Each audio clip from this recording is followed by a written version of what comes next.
আমি যে ব্যবসা করি তার একটা আজকে দেখুন দাম মেরে দেবো।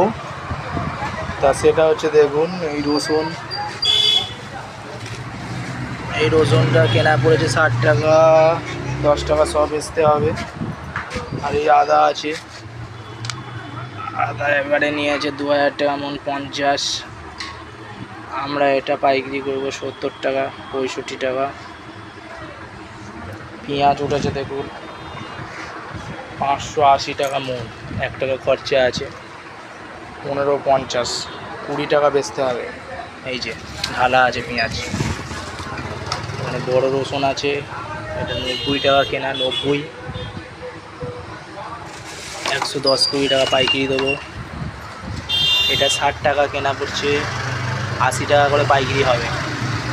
আমার পাইকারি ব্যবসা, দোকানে দোকানে সব সেল।